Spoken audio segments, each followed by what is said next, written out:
So, dude, get this. 173, right, has a bunch of stories about it that come from like before any of the stuff with the containment thing, right? It has a bunch of stories that take place before, meaning there's a bunch of different creators. Some of them where SCP-173 follows him. Some of them where they're like, it has its creator. It meets his creator. His creator's like, oh, you're doing such a good job doing your thing.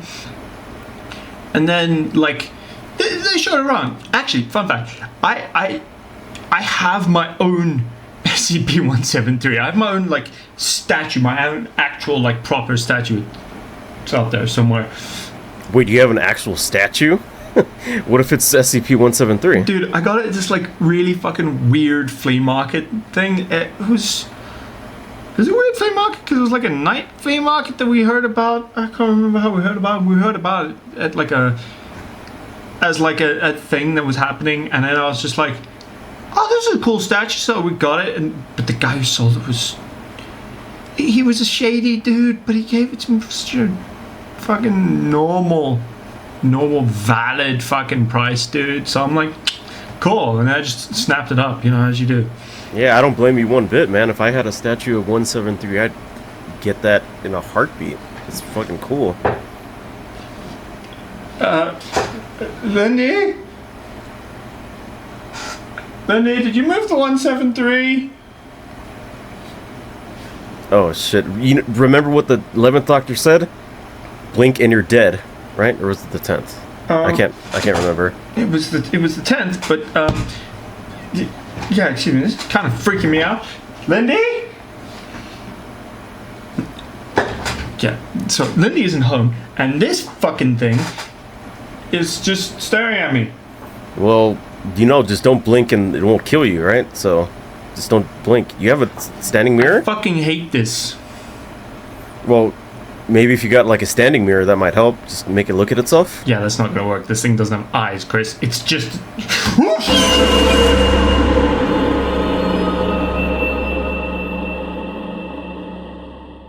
Hello, everyone, to a very special episode of the 280 Gamers podcast. We are doing a special on the SCP Foundation, which is fucking awesome. Because before we would do... This is our normal Warhammer slot. We're doing SCPs this week because SCPs are just as bizarre and the lore behind them is batshit insane. Which also leads us to the fact that we're going to be covering the original SCP, by which I mean the first one created for the site and for the Foundation that everyone knows about it. It's also got a really big number given, it's the original. Which one are we starting with?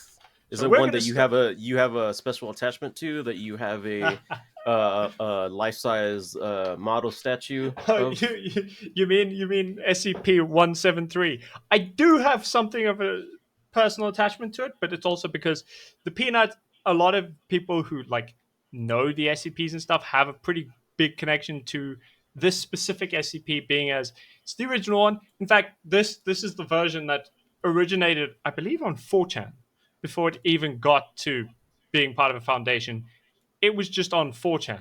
4chan of all places. Yeah, that's where they found it. It was originally on 4chan, which is, if you ask me, a batshit insane place to have just found it, right? Yeah. But yeah, so SCP-173 was first found on 4chan. It was just an entry. It looks basically like it. I've sent you a link to the actual entry as it stands now. It came with the Peanut, which let me send the picture of the original Peanut. This is no longer actually allowed to be linked to it. So my iteration that I have is a little bit different to the original one that was once there. Mm-hmm. However, we can't really do anything about it because the original Peanut was owned by a Japanese artist, and he, from what I can tell, revoked permissions to use it. So it's been put into the hands of the community to create a new iteration of 173. Now, I'm going to send it to you on Discord. You can put it up if you want to show everyone how cool the original design for 173 looked. Yeah, it's no longer in active use on the site. It's not the one you will find or see in a lot of fan stuff anymore, because a lot of the community is very, for being respectful of the fact that somebody asked it was somebody else's art and they asked us to stop using it. So everyone was like, Cool. The version I have, it actually is pretty close to this, except I didn't do the arms going backwards. Anyway, take a look. What do you think of the original Peanut? There's a reason it's called the Peanut. Yeah, if any of you have played SCP Containment Breach or were around like when that game started like gaining traction, this was the version of SCP 173 that was in the game. Yeah, the original version. The OG Peanut. Look at him. He was Looks so adorable and not creepy at all. Ha! Look at the floor he's standing on. It's disgusting. And you said a Japanese artist drew that one? Sorry? You said a Japanese artist drew that one? Yeah. Well, no, he sculpted it. You didn't draw it. That's his sculpture. That's the way it was set up for display when he presented it back in the early 2000s, I believe. Damn, so you're saying the dude actually like sculpted it and Yeah, no, that's a real sculpture that's out there. just like the one you have in your home.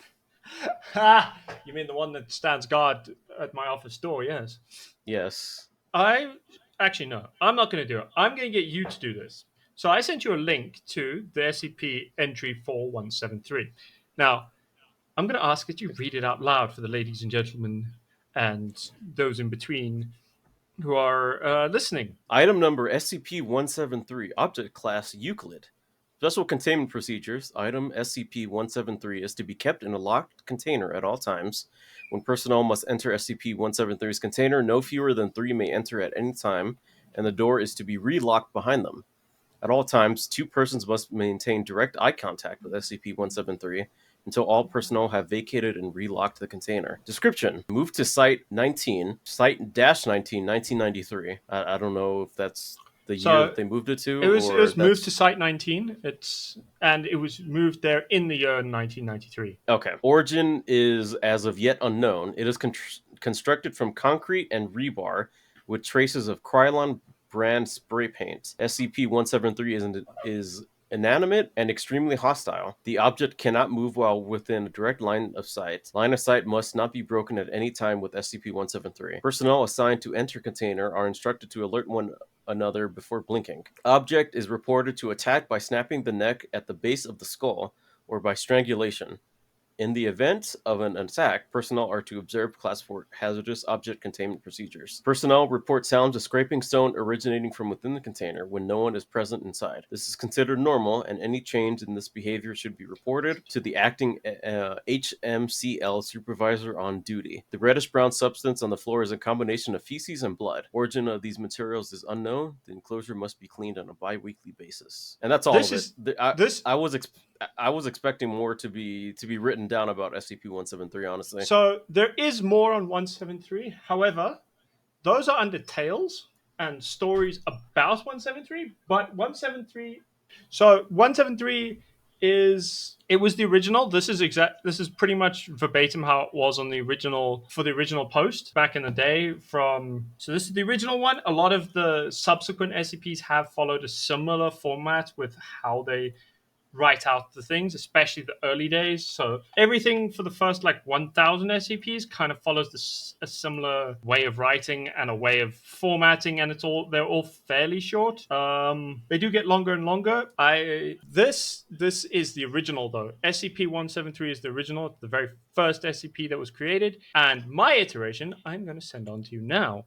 I have found a very good image of it, so share it I shall. And you can. All right, and the image that you're sending me is a picture of the actual SCP-173 version that you have in your actual and that has appeared in a short film I shot using it. I mean, we made it for a short film I made, and it has appeared in that. If I'm gonna do a shameless plug of the short that I made that for. Why shouldn't I be a plug for my own stuff?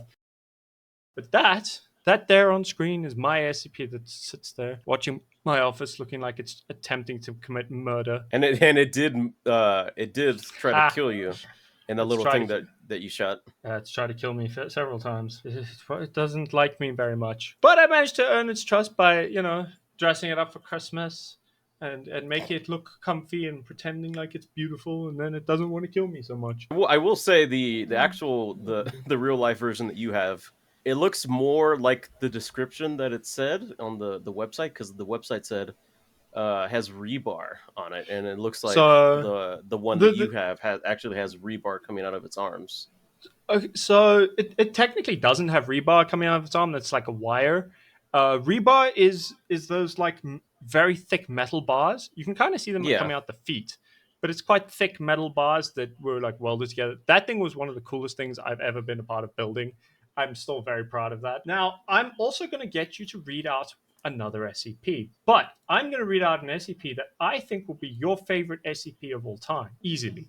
Oh boy, is it the one? Because there's a couple of SCPs that I know. Is it the Plague Doctor, or is it like the little goop that makes everyone happy Ah. when they're next to it? Well, we'll read it. Read out SCP-999, and you'll know which one it is. All right. And then then I have an SCP I'm going to read out afterwards, which is going to be a problematic one. Oh yeah, this is the one I was talking about. Yes, I thought you might SCP. like. Yeah, yeah, yeah. I've seen like a video on it about on YouTube, and I think a video about them like testing it against like the unkillable lizard to see what would happen. Oh yeah, I remember that. That was a really cute encounter. Not that 682 liked that very much, but yes. All right, Go so on, this is read. SCP-999, item number SCP-999, object class safe. Special containment procedures. SCP-999 is allowed to freely roam the facility should it desire to, but otherwise must stay in its pen either between 8 p.m. or 9 p.m. for sleeping, or during emergency lockdowns for its own safety. Subject is not allowed out of its pen at night or off facility grounds at any time. Pen is to be kept clean and food replaced twice daily. All personnel are allowed inside SCP-999's holding area, but only if they are not assigned to other tasks at the time or if they are on break.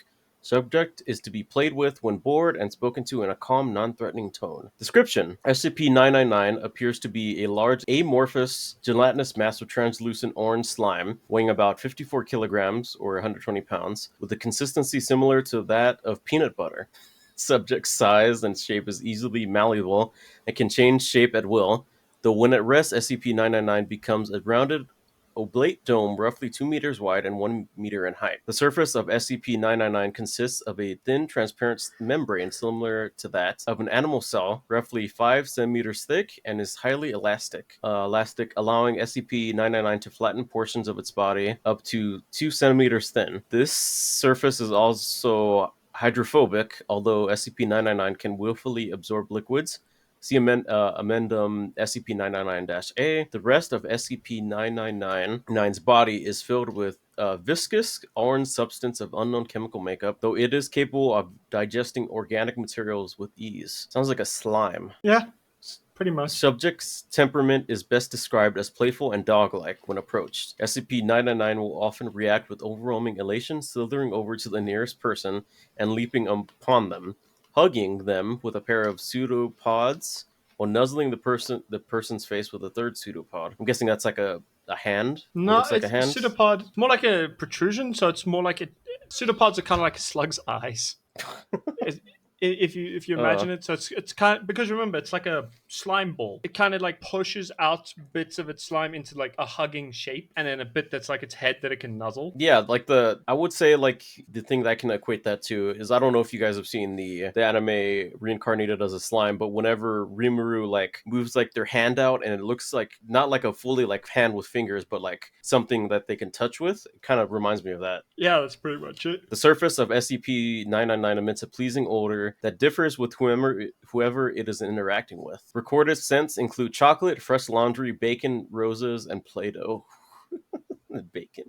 Simply touching SCP-999 surface causes an immediate mild euphoria, which intensifies the longer one is exposed to SCP-999, and lasts long after separation from the creature. Subject's favorite activity is tickle wrestling, often by completely enveloping a person from the neck down and tickling them until asked to stop, though it does not always immediately comply with this request. Though injuries may occur, SCP-999 has never been found to purposely attempt to harm others, will immediately back away and contract its body into a quivering mound while gurgling in a manner similar to a whimpering dog, seemingly apologizing for hurting someone on accident. While the creature will interact with anyone, it seems to have a special interest with those who are unhappy or hurt in any way. Persons suffering from crippling depression or PTSD, for example, have reported having a far more positive outlook on life after multiple interactions with SCP-999. The possibility of manufacturing antidepressants from SCP-999 slime is currently being discussed. Ooh, that sounds nice. In addition to its playful behavior, SCP-999 seems to love all animals, especially humans, refusing to eat any meat and even risking its own life to save others. On one occasion, leaping in front of a person to take a bullet fired at them. Subject's intellect is still up for debate. Though its behavior is infantile, it seems to understand human speech and most modern technology, including guns. SCP-999's diet consists entirely of candy and sweets, with M&Ms and Necco wafers being its favorite. Its eating methods are similar to those of an amoeba. I have no idea what a Necco wafer is. Yeah, Is that no, something me like an neither. Oreo? No, I think it's more like because wafers are like those biscuits you kind of find in some chocolates. There's like that like thin wafer chocolate. Yeah, they have like you find- strawberry or like chocolate in between. No, it's like a little biscuit in the chocolate. Oh, okay. Yeah, that's kind of like what a wafer is. I don't know what Necco is, but I'm going to read the addendums now. So, addendum SCP 999-A. Reminder to all staff: SCP 999 is not to consume caffeinated soft drinks of any kind. Last week, someone gave SCP 999 a can of cola along with its usual breakfast. Not only was it literally bouncing off the walls for half an hour, the carbonation made SCP 999 visibly queasy afterwards, and it refused to move or eat the rest of the day. SCP 999 is thankfully recovered since, but the staff member in question has been reprimanded. Dr. Redacted. Yeah, Dr. Redacted, man. Addendum SCP. Do you want to do this? Oh, this is from the experiment with 682. Okay, I'll Yeah, let's do that one. You Okay, can do I'll- 999 and I'll do 682. I'll do the description. I'll do the descriptions. You can do 682. Okay. Addendum SCP 999-B. The following is a report from an experiment in which SCP-682 is exposed to SCP-999 in the hopes that it will curb the creature's omnicidal rage. Omnicidal meaning it just wants to murder literally everything. SCP-999 is released into SCP-682's containment area. SCP-999 immediately slithers towards SCP-682. 999. Sounds like a Wookiee. Elated gurgles. You try doing. No, you sound like a cooing cat. Anyway. Okay. Unintelligible groans growling. What is that? Do your deepest voice for what he says after that. What is that? SCP-999 moves in front of SCP-682, jumping up and down in a dog-like manner while calling out in a high-pitched squealing noise. Disgusting. SCP-682 immediately steps on SCP-999, completely fattening SCP-999. Observers were about to abort the experiment when SCP-682 started talking again. What is this? I feel good. SCP-999 can be seen crawling up from between SCP-682's toes, alongside its side, up along its side and around its neck, where it clings on and begins gently nuzzling with its pseudopod. A wide grin slowly spreads across SCP-682's face. I cannot express how terrifying 682 grinning could possibly be. Yeah, the only thing I've seen of 682 like art-wise is that famous picture of the skull out of like the mud. The You rotting... probably Yeah, I know which one you mean.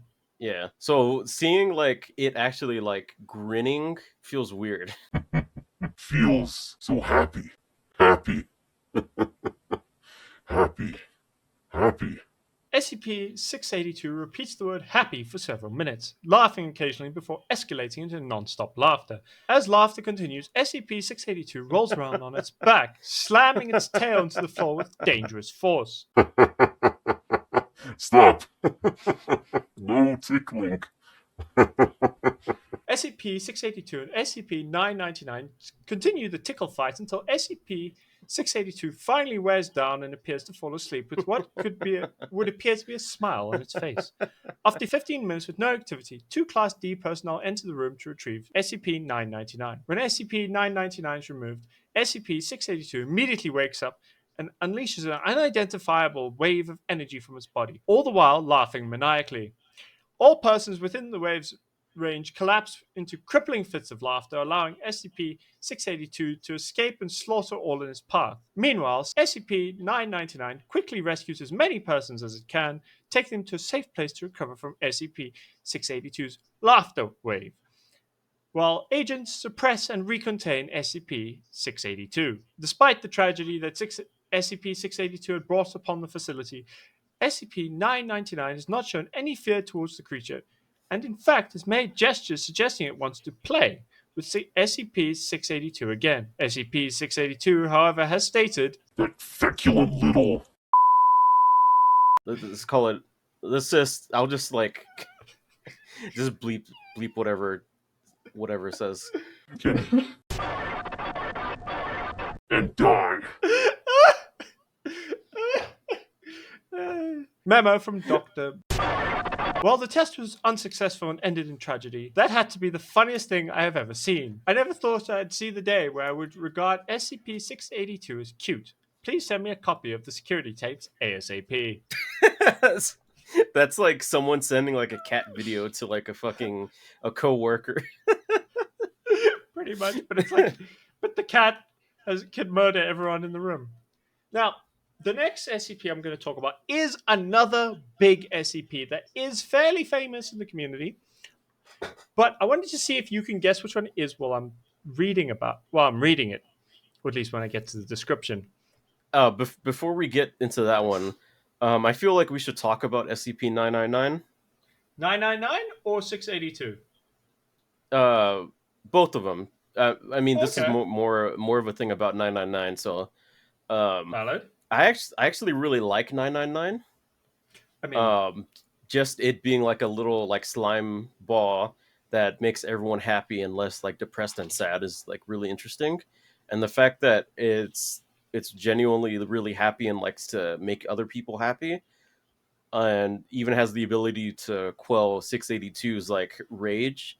Because if you guys don't know, SCP-682 is like it's the unkillable lizard. I think that's Yeah, like the name, that's- or it's the- unkillable yeah. reptile. it's Its whole thing. Go ahead. no, let me find it again because I can't remember its name straight off the top of my head. Well, 682's whole thing is that it hates everything living and like tries to kill everything. There's like even a story that I remember like seeing and listening to, like a week or two back, where eventually all life on Earth died, and 682 was still alive on Earth, and it just stayed alive the whole time, watching It's the hard to watching destroy as the Just so you're aware, SCP-682 is the hard to destroy reptile. Okay, hard to destroy reptile. But like the story is just 682 just looking at the night sky, seeing all like the stars in the sky slowly extinguish. Like it stayed alive watching every single star in the sky like fade Go away out. and die. Yeah. It's Yeah. seemingly like completely immortal. It can't die no matter what happens. And it's gonna be in the universe past its expiration date. Yes.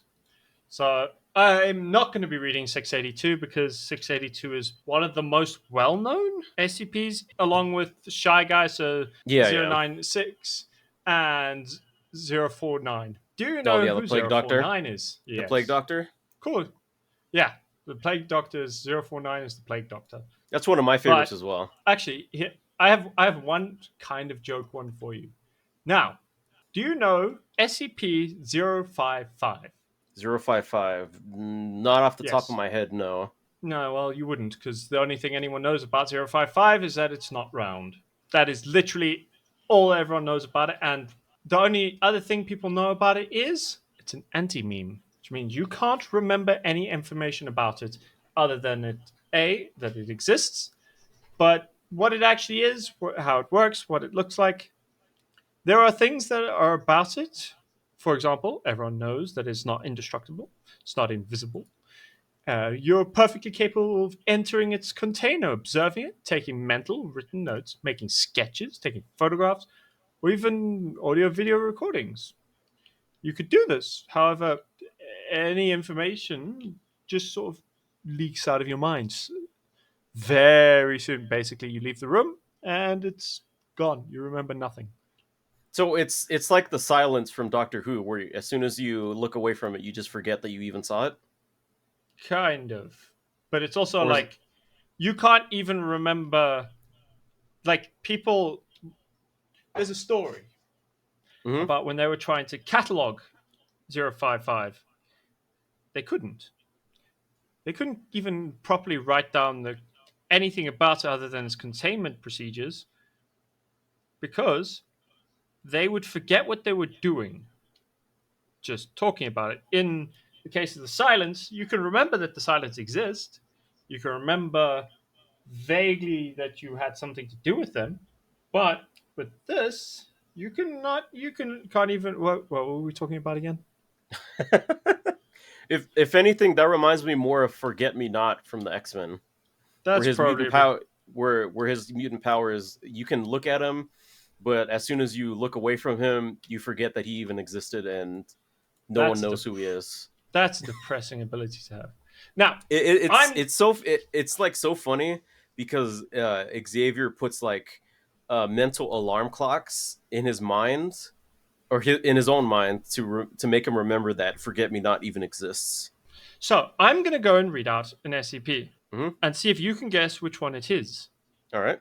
So, this is SCP, by which I mean if you can guess like why this one's famous, just so you're aware, because you'll know what number it is. I'm going to read it out as part of the item description. So, item number SCP 1048. Object class safe. No. Object class Keter. Special containment procedures. SCP-1048 is currently free to roam Site-24 as it possesses no threat and has been observed to greatly improve the morale of personnel that interact with it. No, let's just wait. No, that's been crossed out. The whereabouts of SCP-1048 are currently unknown, although it is still believed to be somewhere in Site-24. Subject is to be secured for containment, but any creation of SCP-1048 should be destroyed on site unless further evidence warrants less extreme actions. No teddy bears are allowed in Site 24 to prevent any confusion or mistaken identity. Any object that resembles a teddy bear is to be reported to the security team immediately. This is not a joke. We have no idea what SCP 1048's full capabilities are. Who knows how many of the damn things are out there by now? Dr. Carver. Description. I don't know which one this is so far. Okay. Let's do the description then. SCP 1048 is a small teddy bear, approximately 33 centimeters in height. Through testing, composition of the subject revealed no unusual qualities that make it discernible from a non-sapient teddy bear. Subject is capable of moving of its own accord and can communicate through a small range of gestures. The subject regularly shows affection to individuals in ways found to be endearing by most people. Affection is usually given in the form of a hug to the lower leg. The subject has also been observed dancing, jumping in place, and in two separate events, it has even drawn childlike pictures for janitorial staff. All Foundation personnel that have interacted with the subject have responded positively to its affection, even D-Class with normally sociopathic tendencies. Attempts at direct communication with SCP-1048 have not been considered successful. Though it is capable of simple gestures to indicate yes or no answer, it will often not react to lines of questioning concerning its nature or where it originated from. It is not known if this is because SCP-1048 simply does not know the answers or because it does not want to answer. Though capable of drawing pictures, it has not used its art to form communication beyond showing affection, even when encouraged to do so. The more anomalous behavior of SCP-1048 was not observed until approximately 7 months after it was originally secured. It is hypothesized that the subject is able to construct crude replicas of itself using various materials, by a process that is yet to be observed directly by Foundation staff. Dr. Carver has suggested that 1048 uses its endearing qualities to lull those around it into false sense of security, allowing it to collect materials to produce these creations. Currently, there are 3 known creations of SCP-1048, designated SCP-1048-A, SCP-1048-B, and SCP-1048-C. The nature of these creations has been in stark contrast to SCP-1048's general behavior, as all have exhibited extreme violence towards humans. You getting any clues yet? No, it sounds like a teddy bear, It is. Or at least but it I haven't. looks like one. I don't think I've ever heard of this one before. Well, wait till you hear about its creations. They're probably the ones to give it away the fastest. Anyway, SCP-1048-A. On SCP-1048-A was discovered wandering Site-24, accompanied by SCP-1048. Subject resembles a teddy bear similar in size and shape to SCP-1048, but is made entirely out of human ears. Ugh. Witnesses interviewed reported that it appeared SCP-1048 was giving a tour of Site-24 to SCP-1048-A. Dr. Carver was called to the scene along with the security team. The security team arrived first and attempted to contain SCP-1048-A. Subject emitted a high-pitched shriek that inflicted intense pain in the eyes and ears of everyone within a 10-meter radius. Ear-like growths immediately began growing on those within 5 meters of the subject, covering their bodies in less than 20 seconds. Every person afflicted with this symptom died within 3 minutes, resulting in the death of personnel, including the entire security team. Autopsies revealed the cause of death to be asphyxiation caused by the abundance of ear-like growths manifesting in the mouths and trachea of all victims. SCP-1048 and SCP-1048-A fled the scene before Dr. Carver arrived and have not been contained since the incident, though sightings of both have been reported on multiple occasions. Shortly after this incident occurred, a researcher was discovered missing an ear.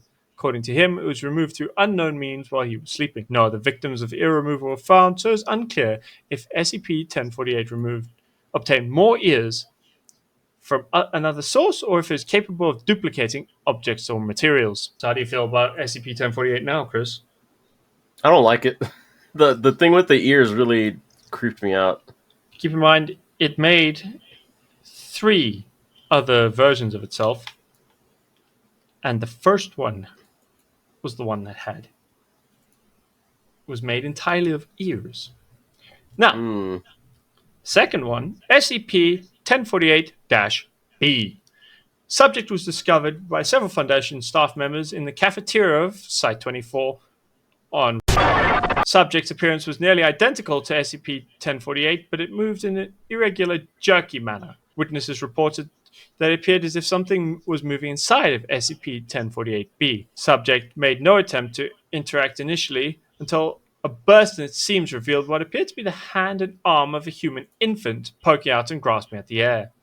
At the sight of this, a female researcher named screamed, and SCP-1048-B reacted by emitting a high-pitched cry similar to that of a human infant. The subject then attempted to the screaming researcher and causing massive internal damage. In the ensuing chaos, a security team was forced to both the researcher and SCP-1048-B. Approximately 3 hours after this incident, Dr. was found unconscious and bleeding in her office. An abortion had been performed on her while she was sleeping, and the 8-month-old fetus was never found. It is hypothesized that SCP-1048 used Dr. unborn child to create SCP-1048-B. Information regarding possible origin of SCP-1048-B is not to be leaked to the survivors currently undergoing therapy for the incident with 1048-B, as Dr. Carver believes it would be extremely detrimental to their recovery. So how are you feeling now? I don't know if I feel more worse about this one or the one with the ears. I mean, the thing with the kid is the baby or the infant is really fucking weird, but the fact that it did like an abortion on the lady, like, did it do that before or after? After the ears? No, you're talking about B, right? Yes. Did it? You said that lady was found unconscious and bleeding in the office, right? Yes. She was found after they found 1048-B, because from what I can tell, 1048-B is probably the aborted The baby, thing that took or the stolen Okay. baby. It is the stolen baby. That's weird. It's an SCP. What did you expect? It's an anomaly. Yeah, I know that, but I feel like B is a lot more creepier than A. Just given it's a stolen fetus and so on.